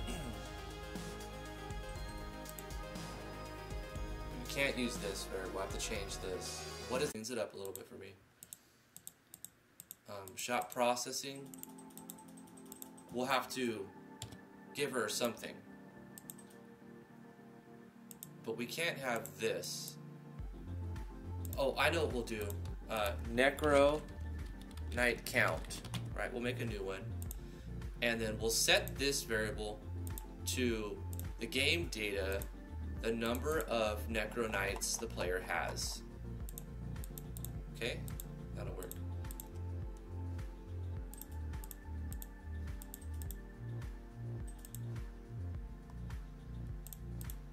If hard clock does not equal player. What was this here for?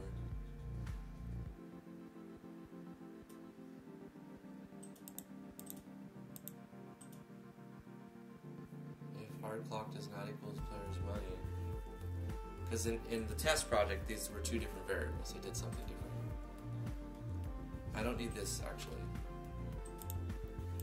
So I've kept the majority of the event, and it should work fine. We got to find her hat, right? We find her hat, and all this happens, and introduce yourself, and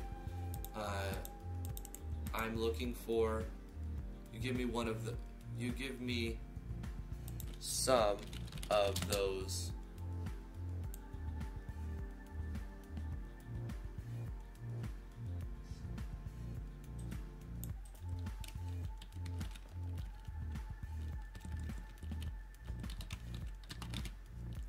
Necronites that you most likely found, and I'll give you stuff for it.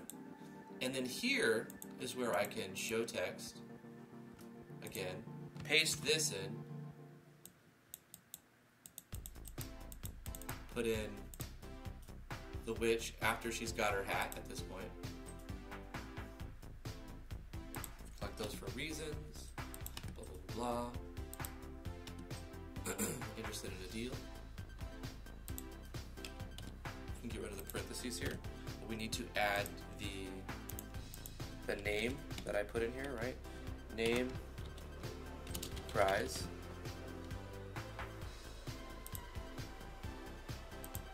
And all of this needs to be updated so that it shows the right bracket. Like for example, we do like /name, and then inside here we do question marks, like that. And then at this point, all of this turns into /n prize. Oh wait, no, still question mark here.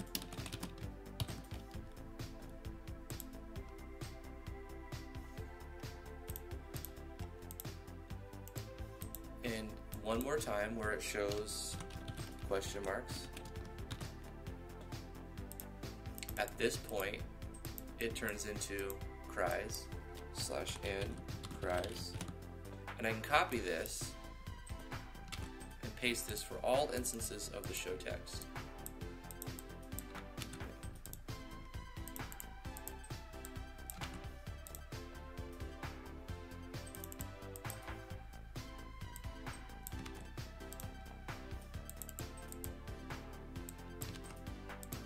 This way I can maintain her original dialogue as much as possible, except for where I touch it up, and it stays at like the same format. We use the Unflies plugin to show the name instead of in the show text itself.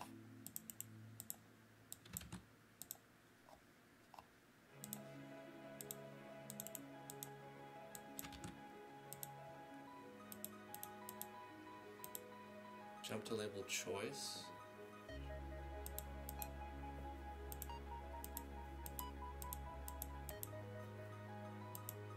Okay, so it goes back to here, and then when nothing happens, it breaks.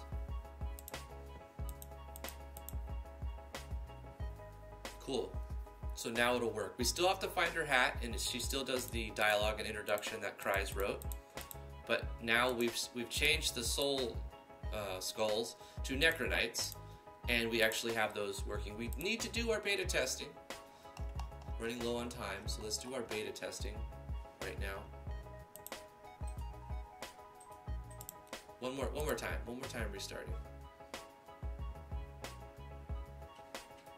Let's go back to... I think honestly this is where many devs fail, is to test their game enough.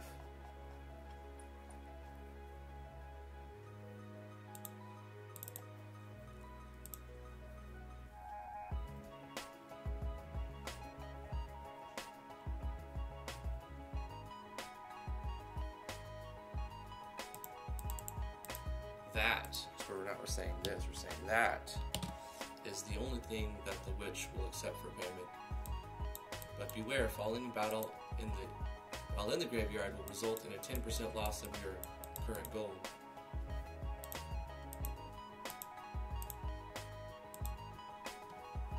Alright.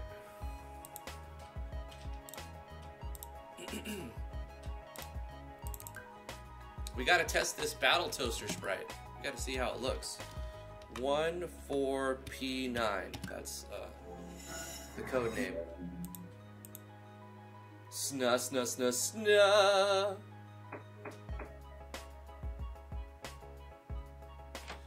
Gao in Final Fantasy V. Oh yeah, 6. It's too complicated for me. Never used him. He was very powerful. Distractions, distractions. Whence does it end? Never. Life is nothing but a distraction of one fact. Says Heartless.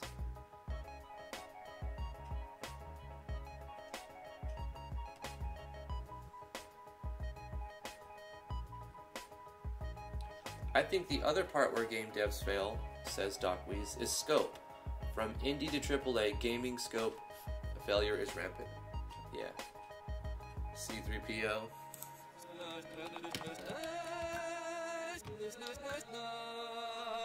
14P9.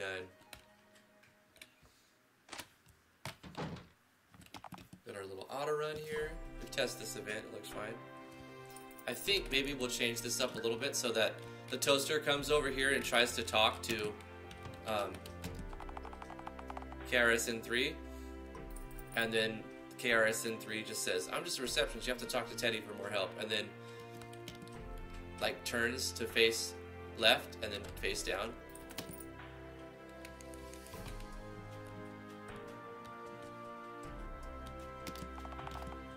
Okay, he goes, this is a cemetery. There is a cemetery in the northeast part of this island. If you go there, you may be attacked by fallen creatures of all levels and types. There's a witch that roams the area. She may have some interesting things for sale, but she only accepts a certain type of payment. Ah, I don't like how that last word goes to the next. So I'm not going to restart the test, but I'm going to edit that real quick.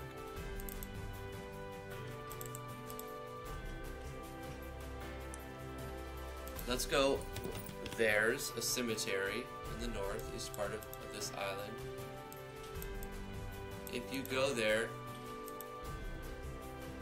you will be, because it's a guarantee, you'll be attacked by fallen creatures of all levels and types. Of all levels. There's a witch that roams the area. She may have some interesting things for sale, but only accepts. But only accepts a certain type of payment. There, we've got rid of 3 words. That should make that fit the last payment on its own show text. Slaying creatures in the graveyard will yield you Necronite. That is the only thing that the witch will accept for payment. But beware, falling in battle, we could say failing or falling, while in the graveyard will result in a 10% loss of your current gold. So that's good. I mean, that lets the player know that that's a thing. We already looked over here. The Ikumen drawing works perfect right there. Oh my gosh, I didn't expect it was going to work so well right there. Ikumen has a face and everything. We need to test this guy. As you travel across the world map, you'll see several locations that can claim. Did I typo that? Or did something... I think I typoed that. That you can claim.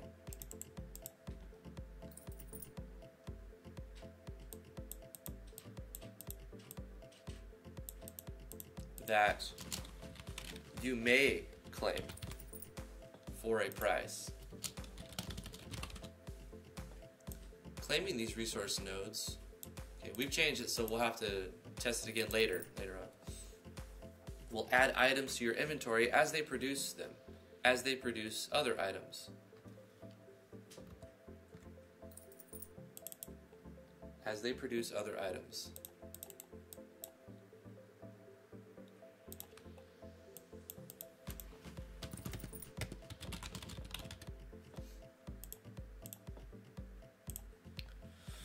Some of them will require items or tools to run. For example, you'd need a saw to harvest lumber. Some tools break over time, so be sure to keep tools in stock.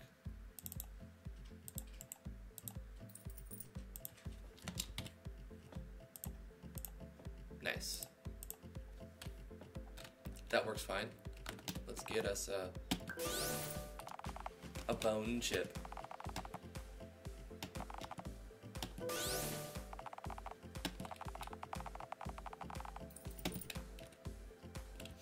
Nice. Lots of educational stuff here. So the player will have a good idea of how to play. We need to move him. He does feel out of place right here. He'll be in his own area. But when you put him next to these others, like this, it doesn't look right. So we'll move this person, because this doesn't give you any educational thing. This is just a jokey thing, right?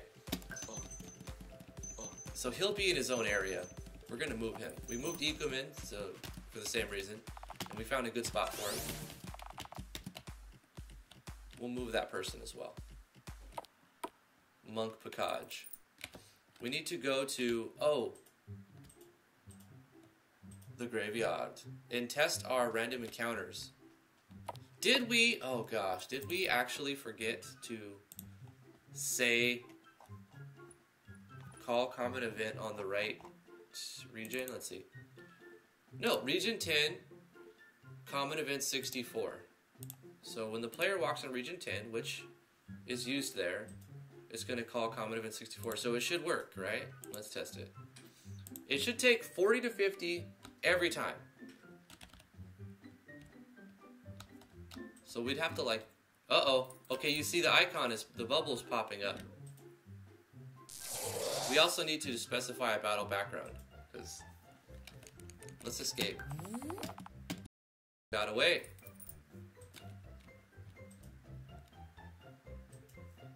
The bubble pops up. If you stop, it does the exclamation point.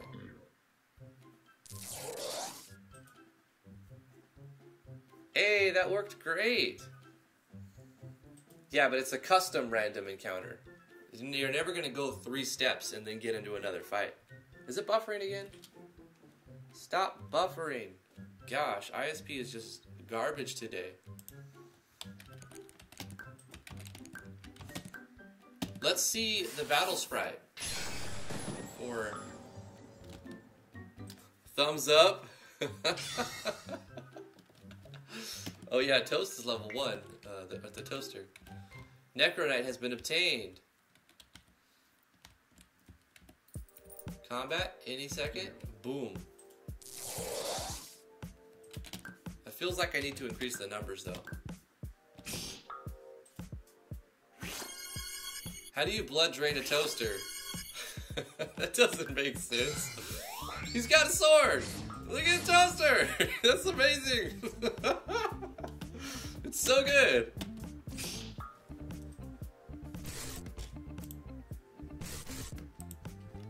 We need battle background. Oh no, toaster died. Do we have any, we gotta use a ring feather on the battle toaster. Come back to life. Hey, did it not work? Or did I put it on Jinx? Did I put it on Jinx?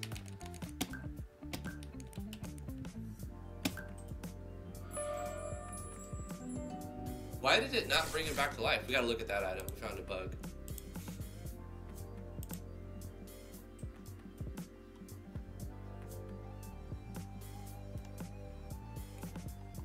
The Rin Feather.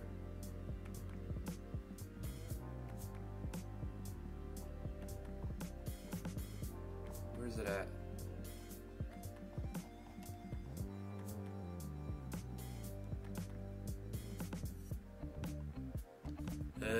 Here it is. Okay, at the bottom. A scope. Oh, here we go. We have to go one ally dead, and then remove state knockout. HP recover 50%. Dum, dum, dum, dum.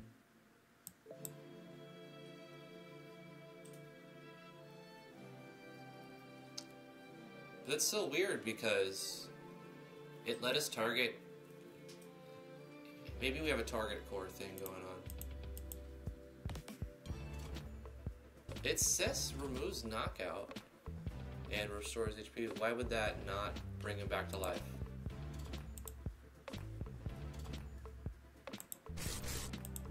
Anyway.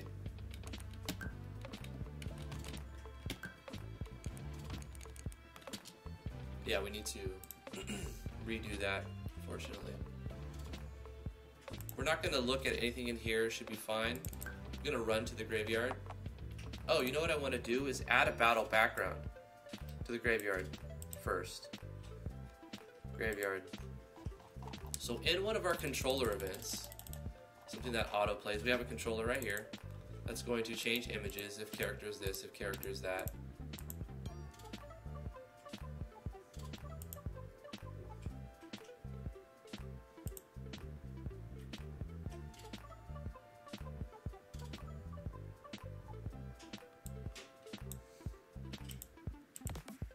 We need to set the battle background.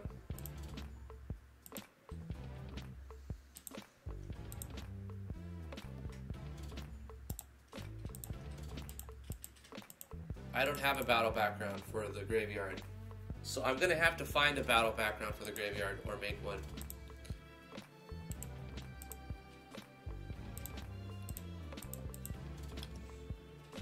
Well, guys, thank you for coming to the live stream. We're going to end it right here. I need to find a battle background. We've got to fix some bugs.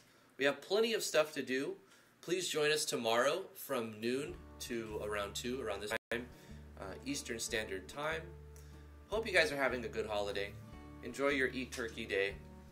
Thank you for coming to the stream. T's been working on her project this whole time. Yeah, I finally got some stuff done. Wait. Wait. Here. There you go. Hello. You guys are awesome. Remember to stay awesome. Like this video if you did like it. You can follow us. You can follow me on twitter.com/driftwoodgaming, twitch.tv/driftwoodgaming if you want to see me play PoE at some point.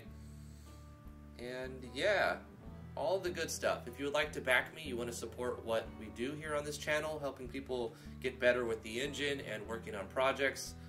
You can do that, patreon.com/driftwoodgaming if you so desire. Thank you guys for everything you've contributed. I love that you come into the chat. Thank you, Damian, for the super chat. If you're still here, you should be asleep, but if you're still here, thanks for the super chat.